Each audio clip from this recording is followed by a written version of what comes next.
evening, everybody. This is Mike Tedesco of Wrestleview.com. And Victoria Tedesco. Welcome to Wrestleview Post Raw number 79. Wow. 79. It's crazy. So close to 80. It's getting crazy. 21 away from 100. Oh my gosh. Wow. And when you think of it like that, it's very, very interesting. It is weird. It is weird to me to think of just how long we've been doing this for. Man, it's been a while. It has been a while. and almost everybody I think that's in the chat room has been with us through this whole entire crazy exercise. I think so too, honestly. I think mostly we've had a few we have new people over the duration of the time. Oh, yeah. But we've had a lot of people who've since day one. Yeah, actually, it's pretty cool that that people really have been following us. You know, like there are people in the chat room that have been with us from the very, very first show. Yeah, which is really neat to me. Man, it's been a while. It's been a while. And yeah, we started in August 2018, and we're almost at 80 shows now.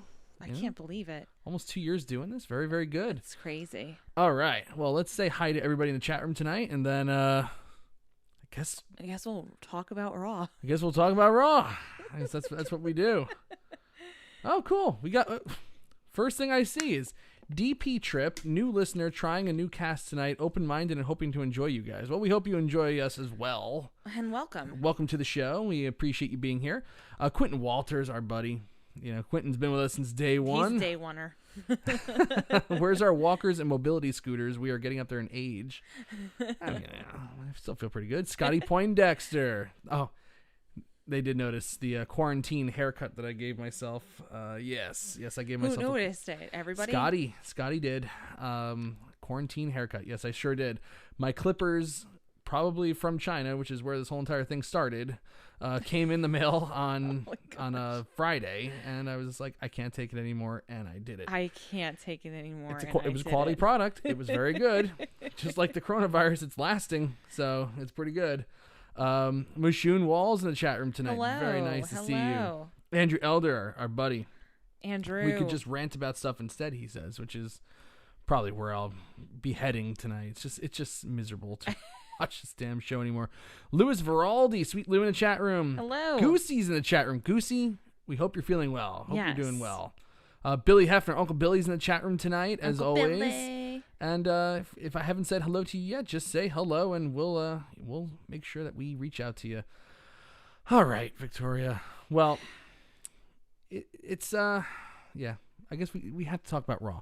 We have to talk about Raw. These Raws, man, oh man, it's getting harder and harder to watch them. It really anymore. is, though. Like, I'm struggling. Truly is. I'm really struggling. You said in the beginning of the night, right before Raw was about to start, and they're doing the intro that they normally do. You were talking about how you're like, oh, I hope they don't open up with the segment. I hope they just open up with the match. Like that was the immediate thought that you had in mind. But yes. Then it's like, well, they kind of did it. They kind of opened up with the match, but they kind of didn't. Like it wasn't like a promo per se. It was a segment. It was a talking half-assed segment opening with a match. It really.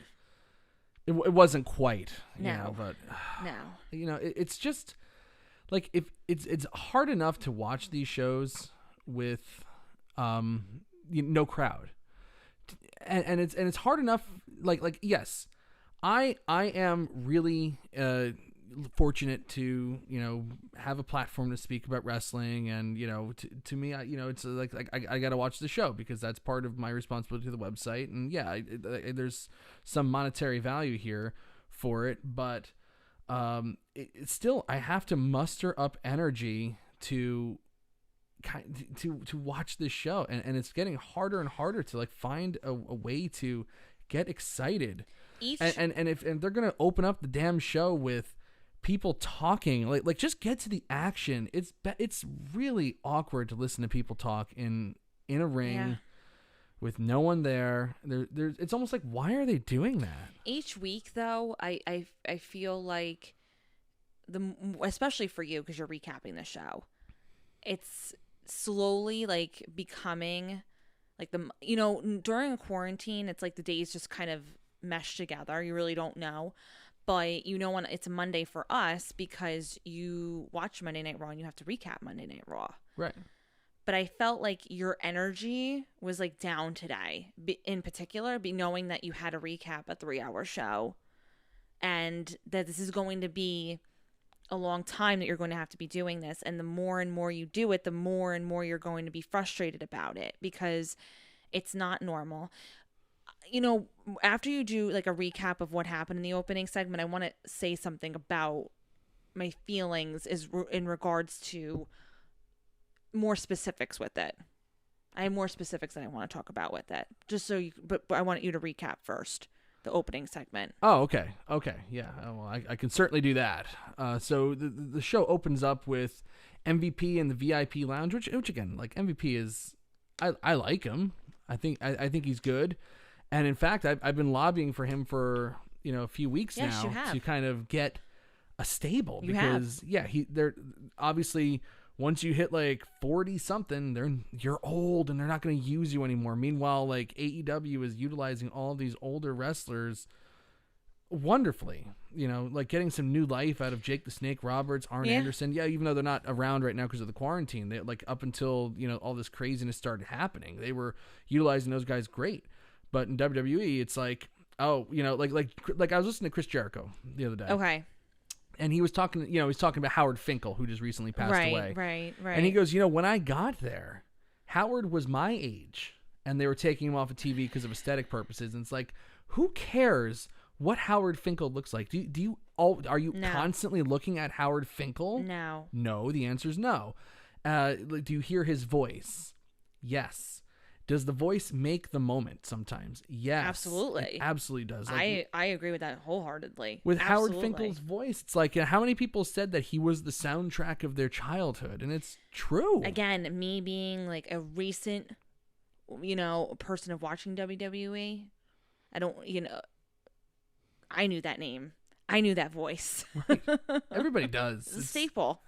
It's the Fink. It's the Fink. And they took him off of TV because he was starting to get old. And Howard was only, he might have been just turning 50 when Jericho arrived in WWE at the time. Or maybe he was even still in his 40s. Who knows? But it's like they just can't handle these guys right. So it's like, okay, MVP still has a lot left to give. And if they're not going to use him as a wrestler, which is totally fine. I don't think MVP, even if they were using him correctly, like he shouldn't be in the main event or anything like that, but he should be used. Yeah, he still has value. Of course. Make him a manager. Yeah. Make him, especially now with Paul Heyman, being off because of no Brock Lesnar and stuff like that. We need like somebody who can speak. And honestly, like watching that goddamn contract signing tonight, it's like, okay, McIntyre's doing an okay job. Rollins sounds like he's reading a script. Like these promos are so damn boring. It's ridiculous. Like at least MVP delivers with some cadence and clarity, and it almost sounds like they're his own words.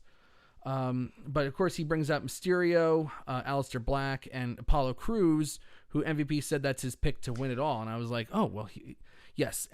Apollo Crews did beat MVP last week on Raw to get his spot, but I was like, oh, maybe this is like the beginnings of MVP and Apollo Crews coming together, which I thought would be a great thing. Which you said he needed. Apollo Crews definitely needs it. I mean, like, look what happened tonight.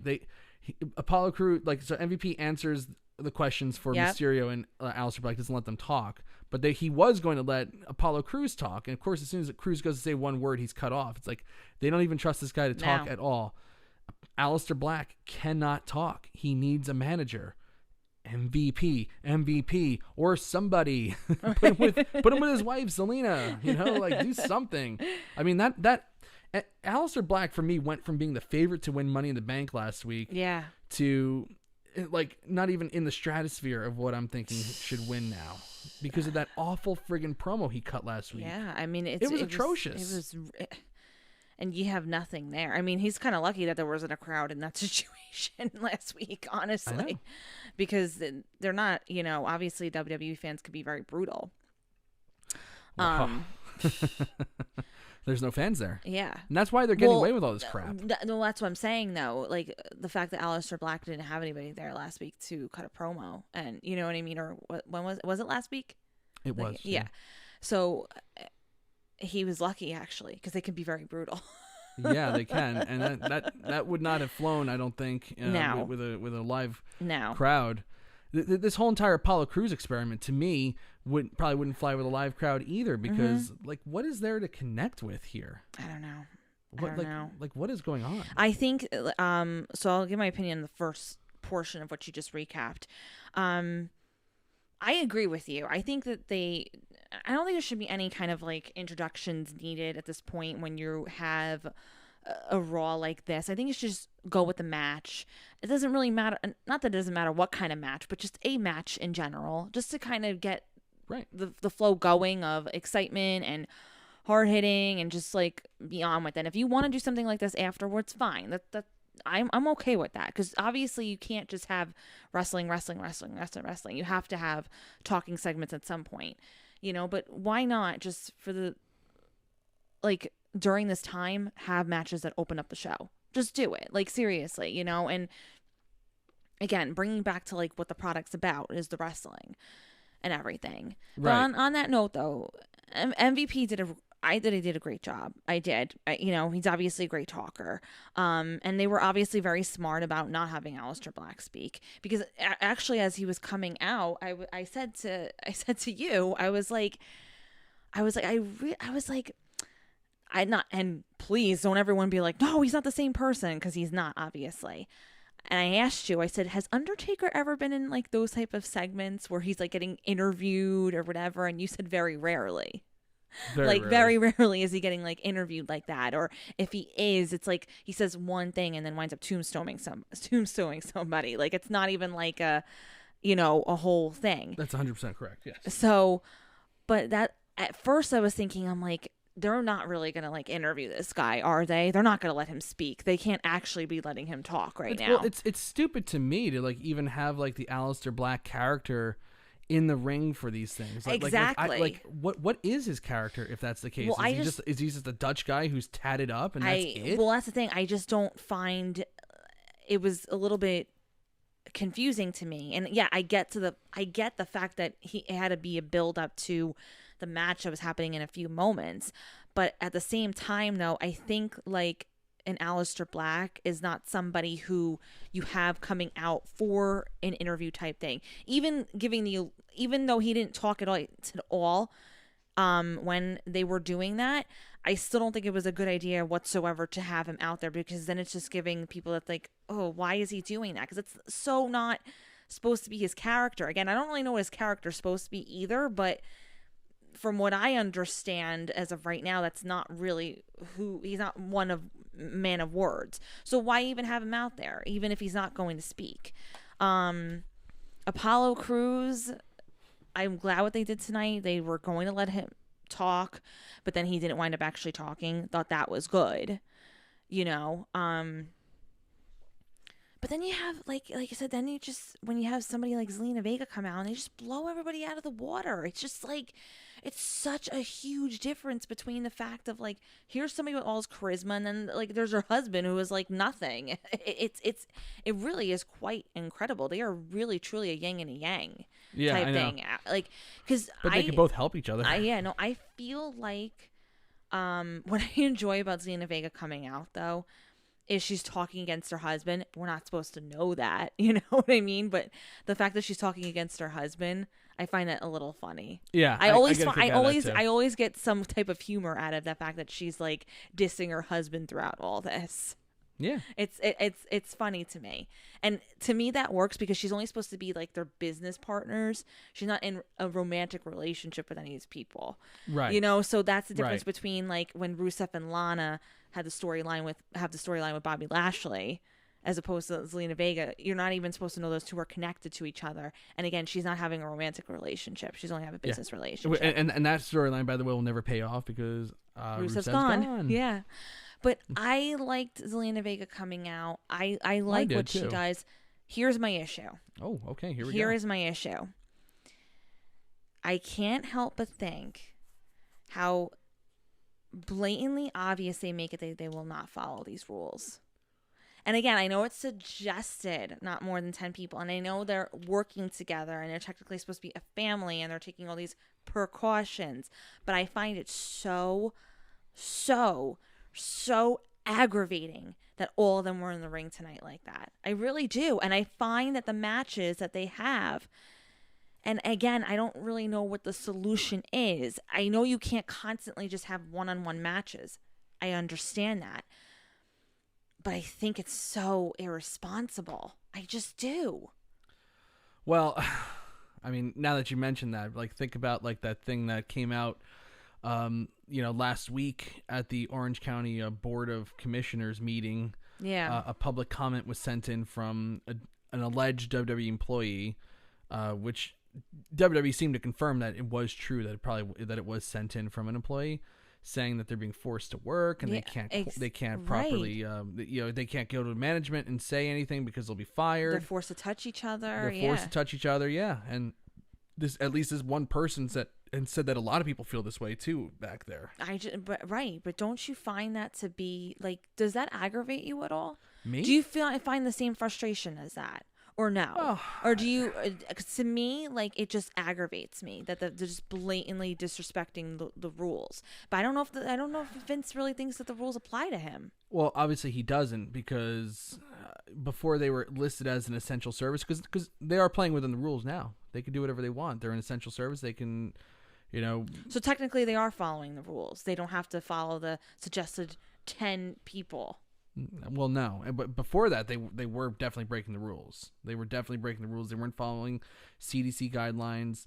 And also when Florida had the stay-at-home order issued, the Orange County Sheriff's Department was called out to the Performance Center multiple times to, tell them like, oh, you're in violation of the governor's mandate. And then all of a sudden, Linda McMahon donates, $18.5 million. I know. The whole thing. The whole whatever. But I don't know. It really, really bothers me. It bothers me too. But I had enjoyed the match afterwards. The match is okay.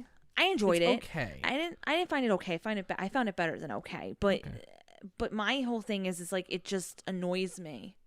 But then again, I don't want to be seeing one-on-one matches the whole night either. So I guess I'm the type of person who wants to have their cake and eat it too. It's like, I want people to be socially distancing and being safe, but I want to see matches that like involve more than two people. Yeah. I don't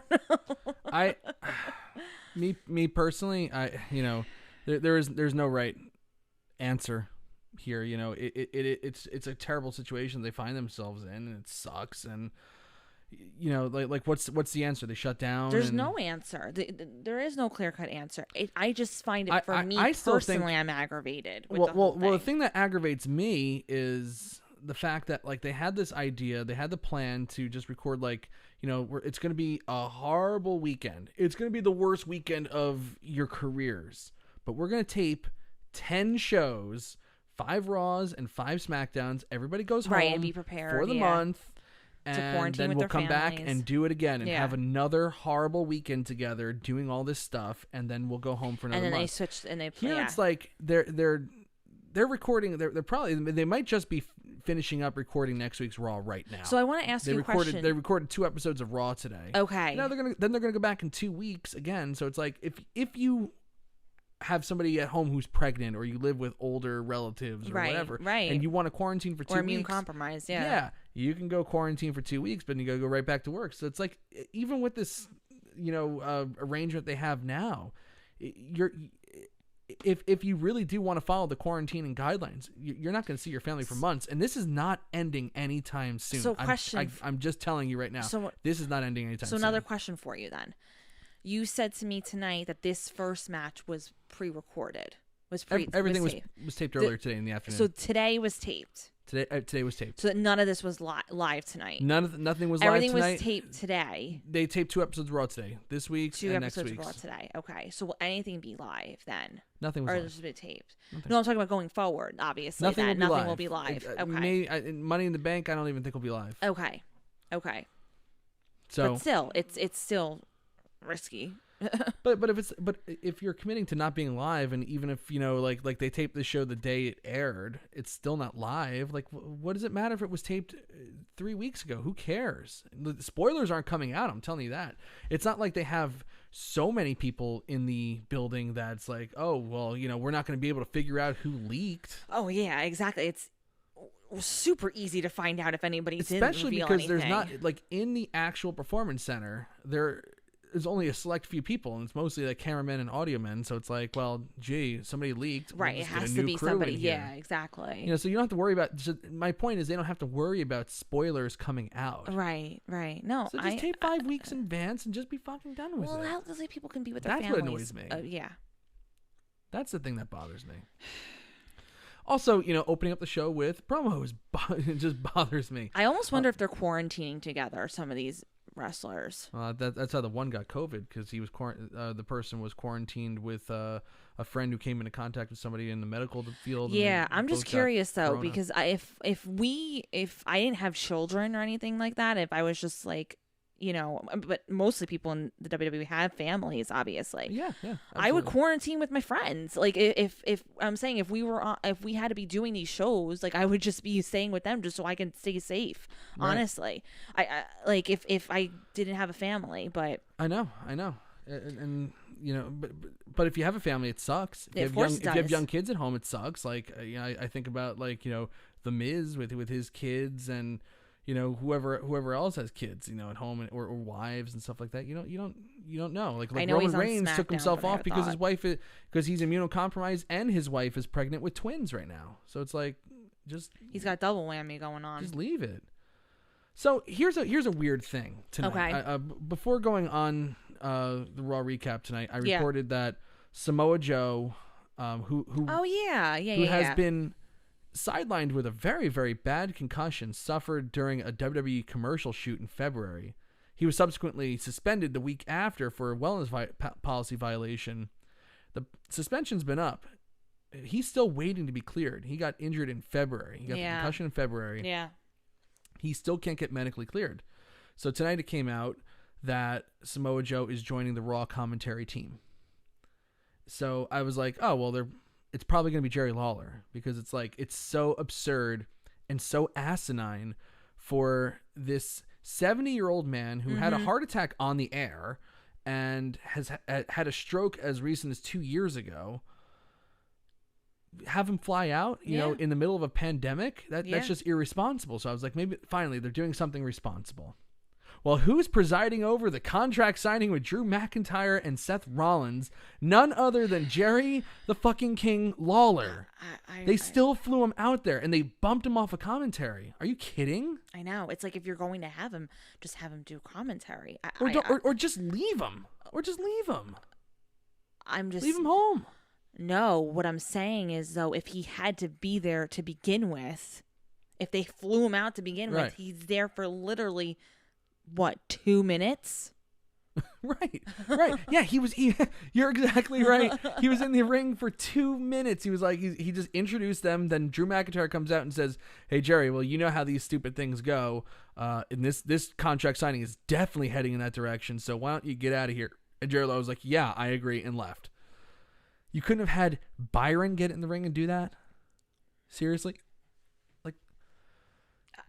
That's dumb. That is dumb. Again, negligence. Complete and utter negligence. Unless this was just a way just to kind of, punish him for a couple weeks ago. The ramen noodle thing. Yeah, maybe they bumped him off because of the ramen noodle moonsault thing. Or he, or it's just like, okay, well, we have Samoa Joe here. We have Jerry Lawler here. That's now they transition, and now Jerry Lawler won't come to the next tapings, I guess. I don't know. Maybe that's turned a lot, but just leave him home. Like, seriously, just leave him leave home. The guy home. It's so irresponsible. It is irresponsible. And again, for him to, and who knows how long that, well, no, it probably didn't take that long to film, but still. Why? It's crazy. Why are you doing that? Oh, Nafis stopped in the chat room tonight. He says he's occupied tonight, so he can't stay for the whole show, but he's dropping by to say hello, and we'll catch us on video on demand tomorrow. Hey. Yes. Hello, Nafis. Hope you're feeling well. Anti-villain Firestorm is here. He says, what's up? And he hates Jerry Lawler with so much passion. So you're very happy that he wasn't on commentary. this person's happy. So that you're very, Jerry very Lawler will be happy. yeah. So let's anyway. Finish So continuing the it. 6-man tag with Andrade. Yeah, I mean, like as soon as Andrade interrupted, I go, oh, 6-man tag, of course. It's like I hate. You hate predictability. It's like who said it like a week or two ago? I think it was The Miz. I can't stand when Miz has to carry like the flag and does like these like asinine interviews saying like, oh, like it's forcing us to be more creative. We're being more creative than ever during this. You are? This is the same bag of shit tricks that they always do. And there was even more shit tricks used tonight that I'll get into that really pissed me off. Stop with him. Oh, I'm not talking about him anymore. I'm just saying that they're using shit tricks and stuff that's completely not creative whatsoever. Leave Miz alone. I'm not talking about the Miz anymore. Leave damn it. Miz alone. Oh my God! Forget the Miz. Forget it. It's over. I'm not talking about him anymore. I'm talking about how stupid it is. Like like it's like okay, 3 guys in a ring, 3 guys interrupt. Oh, 6-man tag. It's like they're. My point is they're not being creative.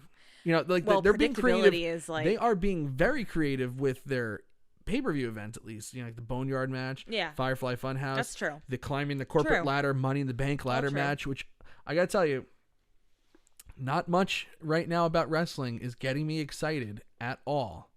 In fact, like I would quote George Carlin, I might rather castrate myself with fishing knives than watch another episode of Raw, but I'll do it. But not much gets me excited, but I got to tell you, that corporate ladder Money in the Bank match sounds pretty... Oh, 100%. I'm just interested. I'm interested. Well, they're being creative there. That's about it. Well, here's the thing. If you had the opportunity, like you said, if they went with their initial plan where they were taping the shows, like 5 shows, another 5 shows, whatever, then they could stop and be more creative and say to themselves, hey, this is what we're doing. Let's play around with it a little bit, whatever. And that's why SmackDown, even for a while, even though people weren't watching it as much as Raw, a lot of people were like, oh, it's a better show because they were taping it initially. Yes. And when it was being taped and it not wasn't a lot live. of people were watching it anyway. And not a lot of people were watching it, but they, Vince didn't really like pay that much mind to it. But those wound up being the better shows. So it's like, and even NXT, when they weren't doing live shows, they had a lot of time to devote to looking at storylines and developing characters and all that. Right. So this should have been the wake-up call to kind of say to yourself, like, yeah, let's not be so predictable. But because they're still doing these shows like every 2 weeks or taping whatever, they're just falling into the same line of predictability. Yeah. And I think everybody's just kind of like burned out too. I think that I think a majority of the performers are doing a really good job not trying to portray like a frustration with everything that's going on, but you can kind of tell from certain individuals like this is bullshit, like I'm just here to get a paycheck. Yeah. and I really think that like their thoughts are at this point like I don't give a shit anymore. Yeah. Like well your buddy Andrew Elder kind of put it really, really my best friend perfectly. Your buddy Andrew earlier, he said, and he also said it on Twitter, to me, the empty arenas are exposing how bad the product is. We kind of knew it was bad, but now it's really bad. Absolutely. It's exposing every single weakness in this company, because now it's not like you don't really have the WWE apologists, in the audience cheering for this stuff, or even like, the fans that want to be vocal. You don't even have them, kind of just booing or anything. There's no reactions to anything. And it's just like, it's like wrestling without a crowd in and of itself is just like an absurd spectacle, an absolutely absurd spectacle. It's weird to watch. It is a true gift to be, so Zelina Vega, right? She is a rarity in the like, think about it. She's a rarity. She's great. Because she is the type of person, again, doesn't need a crowd to feed off of, to be able to be that charismatic. A lot of these other characters are obviously driven by a crowd. How do you think people get so much heat or whatever? Like, let's put it this way. Let's do a little throwback. Okay. Eva Marie. Right? Jeez, wow. Could you imagine Eva Marie in an empty arena? It would be like... No, but I'm watching Liv Morgan in an empty arena. Okay. But what I'm saying is Eva Marie, though, when there was a crowd, boo after boo after boo after boo. Right. She had an audience and a fan base that hated her. Right. But that's the stuff that Vince looks at and goes, well, that's a star. Exactly. They hate her. She gets a reaction. Right. Star. Right. Okay. But still, like there's But now there's nothing. But now there's no barometer. So like, okay. So like during the 6-man tag tonight, it's like they're pushing Apollo Crews. They have him pin Andrade and he's posing and smiling, and I'm just looking at it and I just go, why do I have to care about this guy? You don't. Not what is there to care about? But again, you can't like, even go by let me like look this at the would, Twitter like, polls. Right. Well, like Apollo Crews would not fly right now, in front of a live crowd. The way they're building him up, he's built like shit.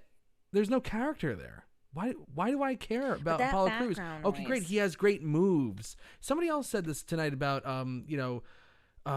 Ricochet and Cedric Alexander, for example. It's like, who cares that they do great moves? They have no characters. Oh, well, I've been saying that about Ricochet for a while.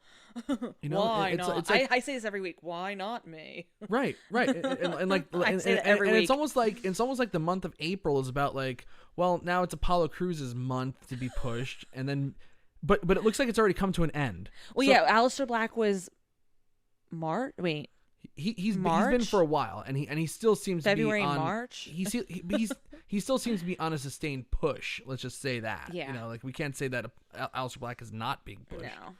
No. And he still very well might win Money in the Bank despite that hideous promo. But for me, it's like, ugh, God, what a horrible promo. But like, it seems like they're already kind of backing up Apollo Crews. They had him pin Andrade tonight. And then that leads to him later in the night having a United States Championship match against Andrade. Right. And this and here, The Miz, we're being creative right now. Leave Miz out of it. Well, I'm just saying it's bullshit that they're not being creative. Leave Miz out of it, though. All right, fine. But they had Apollo Crews tweak his knee in the match. He loses because he can't continue. Oh, yeah. Which is like, is there any fucking worse finish for a babyface than not being able to continue because you're too injured, especially if they're trying to push you? And the insult of all, oh my God, I can't believe they did this tonight. They had him on crutches backstage crying. I never want to see Apollo Crews on my television again. What a friggin' loser. Oh my God. What an absolute loser. Okay. Crying. There's no crying in wrestling. I said the same shit about Seth Rollins when he cried at SummerSlam. It's like, nobody wants to see that. Well, Susan. I lost my... Like, it seems like he's not going to be in Money in the Bank. Well, Susan in life. Susan in life, Good Lord. Well, I mean... It's brutal. It is brutal. I don't know what... It's like they finished taping and pinning Andrade, right? Yeah. And they were just like within the same... Because everything was this afternoon, correct? Yeah. And then they were just like, never mind. Yeah, like they were just like, never mind. Well, Vince probably watched the thing. He's like, yeah, no. And that was it. Vince, you're a jerk. Oh my God. You were the worst. It'll have to be next week. 80th show. 80th show. Perfect. We have a special guest next week. So next week, I can't believe I forgot to bring him on the show. Well, tonight. it was a day. Well, you need to have a tune in. You need to make sure you have a good internet connection for this special guest that we're gonna have on our show next week. Tune in next week for the 80th episode for a surprise guest. 80th episode, we'll have a surprise guest on our show. Guest. I said guest. No, like multiple guests. Guests with an S. Okay, plural. We'll have multiple guests on our show next week for our 80th show. Even though technically this is the 80th show. This is 79A. Oh, yeah, we had that 79A, technically. Lost episode. we had a lost episode forever. Jerome Weiland in the chat room tonight. Our dear friend Hi, Jerome. My co-host of Wrestleview News. Jerome in the chat room saying, Andrew is right. I am watching Raw now with no volume and it's still boring. I think we should all just do that. We should, you know what we should do? We should put our own, we should do what Jerome did, but I will add to what Jerome did. We'll put it on with no volume and we'll put our own background music. See if that makes it better. We'll Get some Metallica going, Led Zeppelin. Maybe we'll get a, It very well might. Maybe it'll make things better. I have this thing I purchased like a couple months ago called, and I have to find it. Maybe I'll bring it on the 80th show. 80th show. But it's called the Smark Button. It's sold at smarkbutton.com. I think they only have one product, and it's called the Smark Button. And Mike got the only product. I'm probably one of their only buyers. But they were great. Smarkbuttontoy.com or something like that. I don't know. Anyway, so you press the button, and it comes up with 4 chants from some WWE crowd at some point.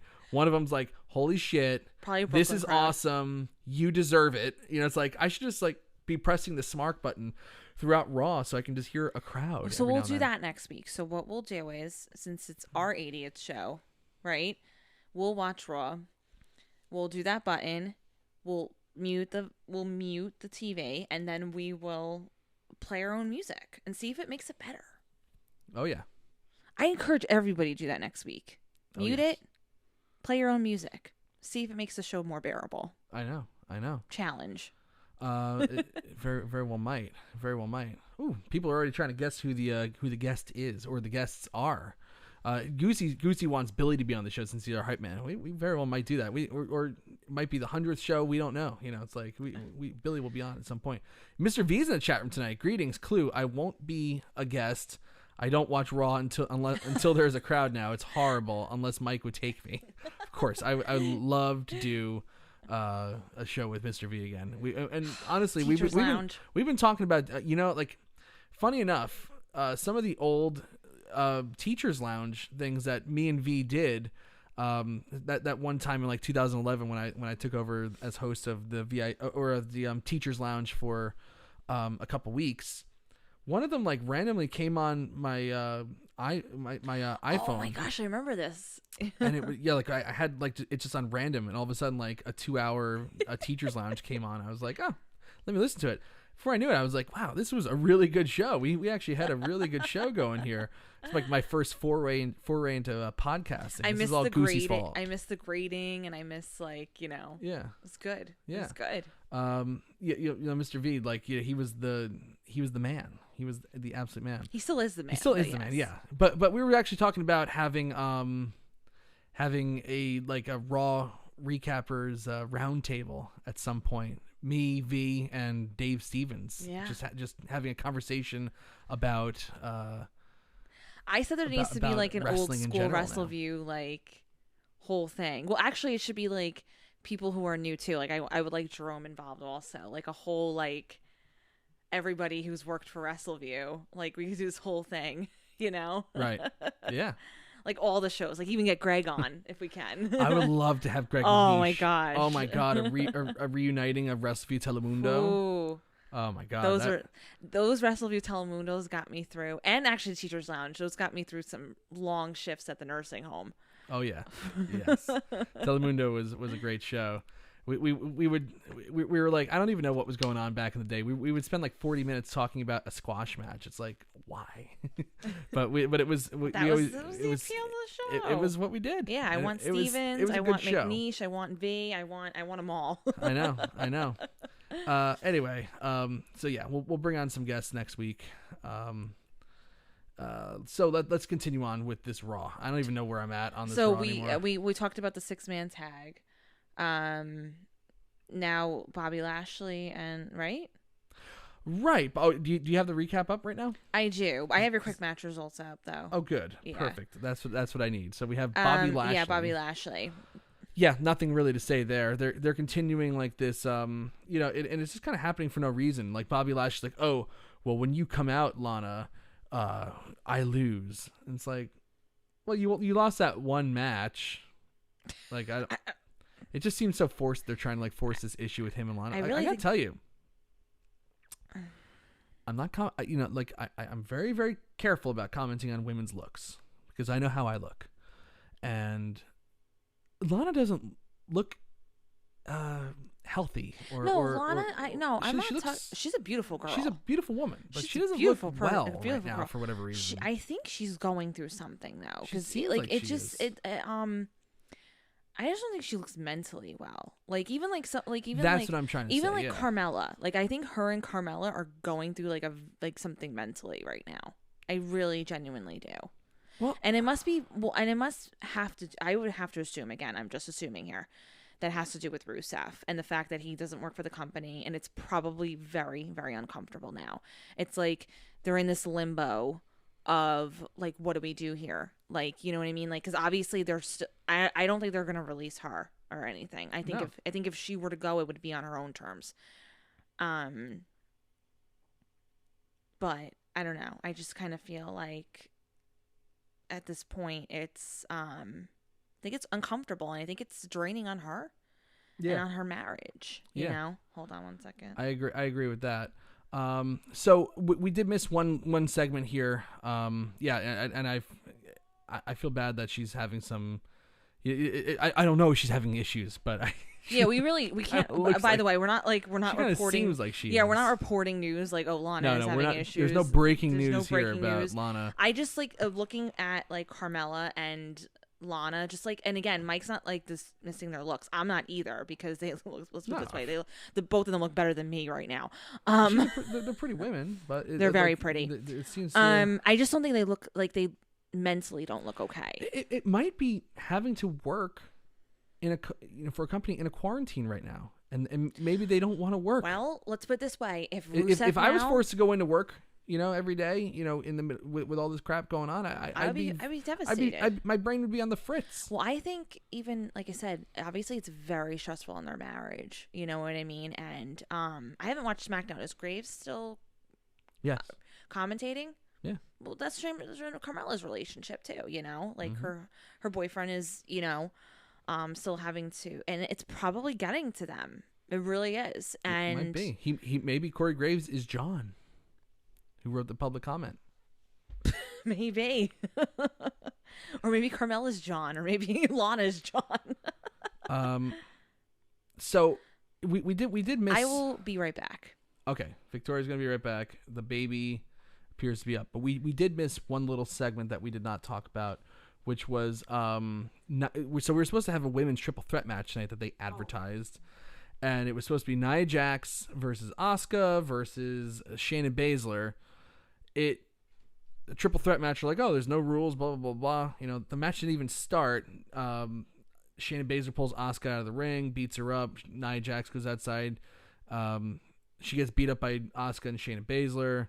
Then they had my point is they had a really, really good physical angle with the women. This is probably, like, for me, the one like highlight of the show was this triple threat beatdown that they did with Asuka, Shayna Baszler, Nia Jax. Nia Jax was the one left standing tall in the ring, which I do have an issue with that, because Nia Jax just, like, you would think after taking a year off and she's been kind of practicing. She's been practicing at the Performance Center. She's been putting things on her social media saying that she's been practicing at the Performance Center for the last couple months. I think she started in December to test out her knees, and she still fucking sucks. She's still horrible. She still dropped Kairi Sane on, almost on her head in the corner and snapped her neck. Like, she still fucking sucks, and she's still getting pushed strong, and it's kind of, like Victoria was just asking me before, like, oh, what are the things that, does this make you uncomfortable? Like, no, it's just the regular, casual, stupid business decisions that WWE makes that make me uncomfortable. Like putting a notoriously unsafe worker in Nia Jax and continually rewarding her without, like, like I remember in 2000, Big Show wasn't up to snuff with his wrestling ability. Neither was Mark Henry. And Mark Henry at the time had signed a 10-year deal in 1996, for a lot of money.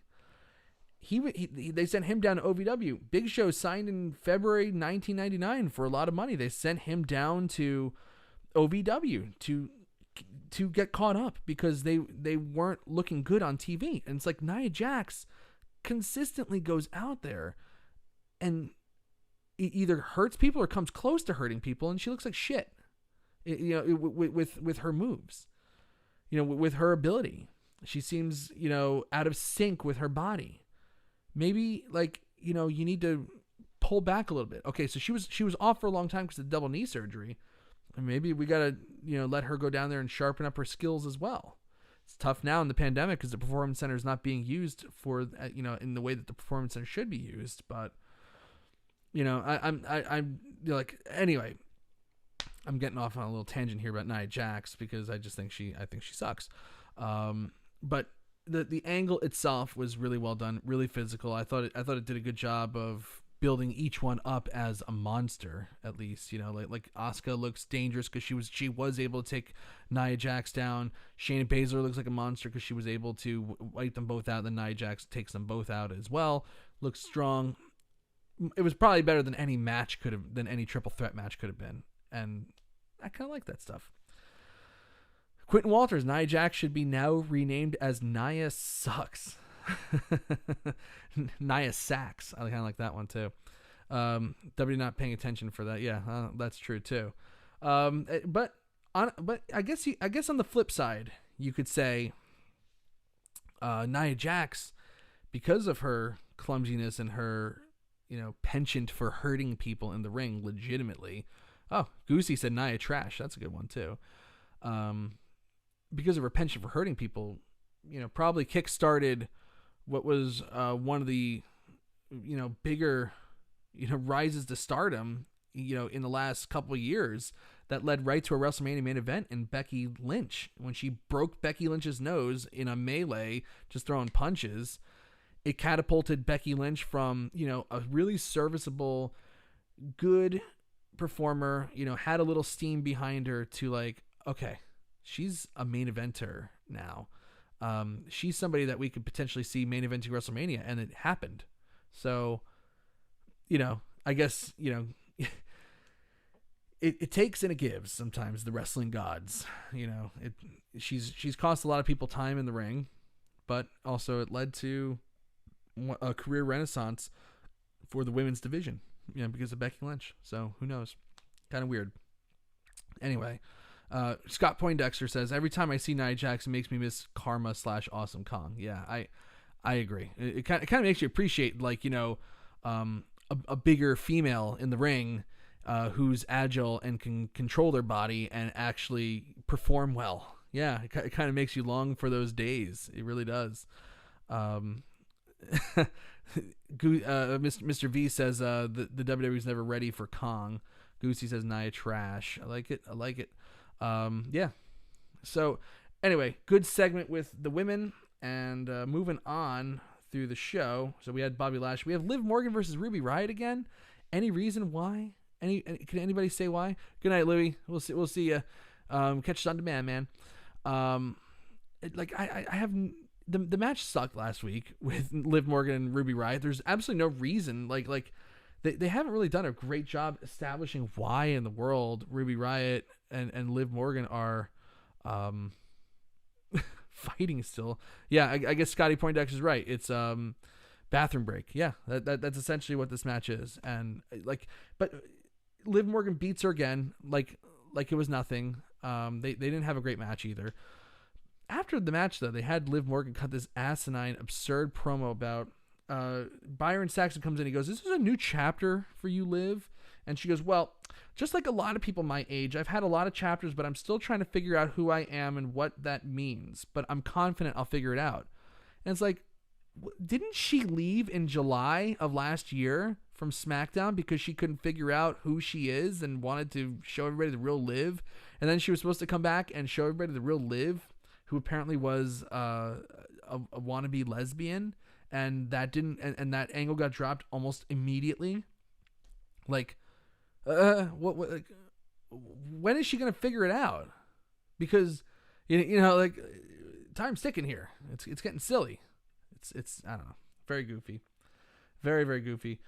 Charlie Caruso interviews Nia Jax backstage, and this promo sucked. She goes, "There's nothing anybody can do about my actions."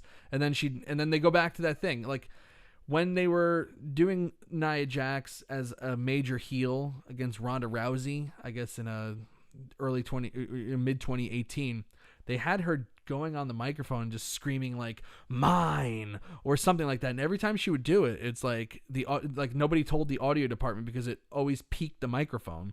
She did it again tonight. It's like, that just sucks. Like, There's like almost no redeeming qualities about Nia Jax. Viking Raiders challenge the Street Profits. Street Profits later accept. Jinder Mahal. He is unhindered once again. Jinder is back. Comes out to defeat Akira Tozawa. He looks good. I like the haircut they gave him, because when last time we saw him, he had like really like, you know, his hair is very curly, and he had like a really big, almost like afro kind of thing of like these like curls, and it was starting to look a little grimy and a little dingy, and so they had him buzz his head. He looked pretty good, I thought. Faced Akira Tozawa and beat him in no time flat. You know, I thought Mahal looked pretty good in the match. Yeah. Oh, is that what he had? Oh, I thought he had his head buzzed. Mr. V is saying that Jinder had a man bun. I'm looking at. Yeah, maybe. I don't know. I didn't see the man bun on TV, but if Mr. V says it, then you know I'm gonna take that for gospel. I gotta tell you, like, yeah, I'm excited that he's back. It's another face. I don't like them using the guys in the cruiserweight title tournament as jobber food on Raw, and then it's like, you know, like it's just so counterintuitive. Like there's other people there. Like they had Denzel Dejournette facing Bobby Lashley tonight, only to get squashed. You're going to tell me that they don't have a couple of guys from, you know, the NXT roster that's not on the television that could get squashed? Like how about another couple of those guys from like the NXT breakout tournament? You know, like I'm trying to think of one right now. What was his name? Oh wait, no, they released all those guys. Never mind, the guy I'm thinking of was released. But you know, there are still guys out there. Christ, what is that name? That really goofy name. Tutti Frutti guy. What was his name? Tahuti Miles. They could have used Tahuti Miles in there. They had Denzel Dejournette. You can have a couple of these guys come out still and get squashed. It's just so counterintuitive to like take the cruiserweights that are supposed to be competing for, you know, the interim cruiserweight championship. You know, we're supposed to take them seriously on Wednesday, but on Monday they're nobodies. It just doesn't make sense. You know, to me it's just bad booking, and it's like, you ever wonder why people don't get over? It's because of crap like that. Oh, Andrew Elder says they could have in Tutti Frutti. Yeah, that's Tahuti Miles. Mr. V's like, what is a Tahuti Miles? No clue either, Mr. V. But he is a thing. Andrew thinks he should come out to the Tutti Frutti song. That would actually be probably an improvement for whatever they have planned for him.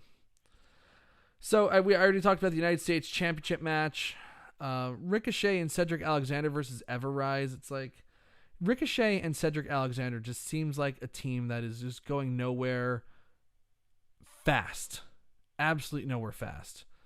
I just don't see anything. Like they gave way too much offense to Everrise, who they don't even appear on NXT TV. You know, I in fact, like when the match started, I couldn't even tell who was who apart. You know, Matt Martell and Chase Parker, I couldn't tell them apart because it's just like, I haven't seen these guys. They're so generic looking that like there's nothing descriptive about them at all. Until finally, like, one of the commentators finally said their names. But like the Ricochet and Cedric Alexander, it's like, yeah, like they have some cool moves, but again, it doesn't really do much. So, you know, like I just, you know, I thought they gave too much offense to Everrise, and there's just nothing interesting at all about Ricochet and Cedric Alexander. Maybe when Apollo Crews gets taken out of Money in the Bank with his knee injury and stops crying, he can be the third man in that team, and they can have a stable of guys that Vince pushed for a little while and then totally fucked. That's what I got there. Anyway, so like Scott Poindexter says, yes, they can have cool moves and still can put the average fan to sleep. Yeah, because it's like at the end of the day, it's who cares? Like it's the characters that we connect with, not the moves themselves. Like that's a thing that like only really exists on like the hardcore back channels of the wrestling internet community. It's like everything has to be a 5-star match. Otherwise, who gives a shit? No, it's like the people, the WWE crowd, their audience, their television audience is bred to cheer for people that seem to have a character and get promo time. And if you don't get promo time, it doesn't matter what you do. They look at you as a guy who's not featured, and they don't care. So they don't cheer you. Maybe they could be doing stuff, on the shows now to counteract that. But right now they're still running the shows as if they're running it in an arena. And I think that's kind of a mistake. I think they should kind of, like do a little more to the pay-per-views, Boneyard match, the Firefly Funhouse match, the corporate ladder Money in the Bank matches. Yeah, those are definitely like kind of calling attention. Like, yeah, like we don't have a crowd, so we need to do some creative stuff. But why does it have to be reserved just for pay-per-views? Like I'm not saying they need to do a cinematic match every week on Raw, but certainly we can do a couple things that like think outside the box a little on the television shows to get people interested. Yeah, maybe that's just me though. And with that, I am done talking about Raw. What did everybody in the chat room think of Monday Night Raw? You give it a thumbs up, you give it a thumbs down. I will tell you what the Twitter polls are saying about it. We got 54% thumbs down. Yeah, so people are kind of getting burned out on these shows. I got to tell you, again, I kind of mentioned it early, at the beginning of the show tonight. Like, I am feeling like real wrestling burnout. It's just not enjoyable to watch these shows, and I get it. They're in a tough spot. They have to do these shows. There's no way out of it. I did like that, NBC Universal and Fox came out and said, like, we're not forcing them to do live shows. In fact, we'd be happy to take tape shows, as long as everybody's staying safe. So they're taping every 2 weeks. But they still have to go on. They still have to fulfill it. They will take the tape shows. They're not saying don't send us anything. They do want material, original material, not just canned classics and stuff like that. But I'm almost thinking like maybe at this point with this third hour, this third hour has been honestly the third arrow. Third arrow. What am I talking about? The third hour has really been the decline of modern wrestling. As the third hour goes on, it just elicits more and more complaints from the fan base. People have stopped watching as it's went on. Yes, and a lot of that has to do with them. They're not able to build stars. But I blame the third hour so much for that, because it's like you have to fill up so much time that you just start killing people for no reason, just because like that you need somebody on TV, and you overexpose people, so that leads to issues with getting people over because they have to be in 20-minute segments every week and have a match with a bad finish. It kills.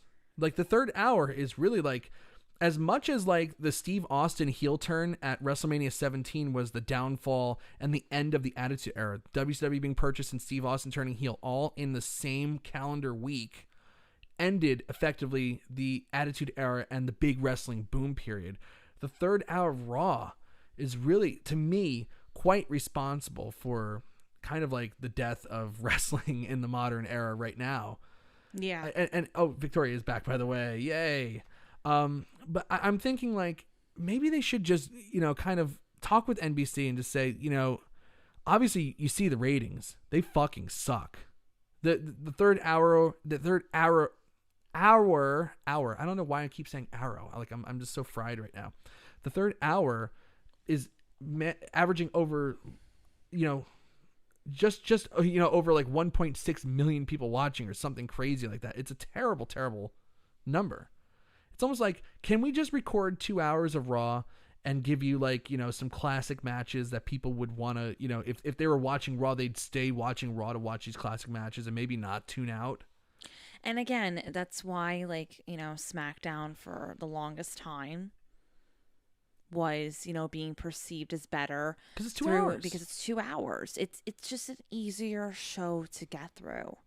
It really, really is. It really is. Very rarely in the past 2 years have I been like, there's been quite a few times, but very rarely am I like, wow, that Raw went by so fast. Yeah. Right. Because even if like it's a 3-hour show and I enjoyed the show overall, there's still parts of it where you're like not needed, unnecessary. Right. Just in general. Like, so, like you could tell that, like, you know, because they taped a whole bunch of, you know, they were taping 2 shows today, that they didn't want to do a full 3-hour show and another full 3-hour show, even though with commercials they're like 2 hours and, you know, 35 minutes or something like that, or whatever it is. You know, like they still had a bunch of promos and a lot of video packages tonight. A lot of video packages. They were celebrating Triple H's 25th anniversary. They made it sound like Triple H was going to be on the show tonight. Instead, they were just showing video packages. It's like, who gives a shit? But they were showing a bunch of video packages to kill time.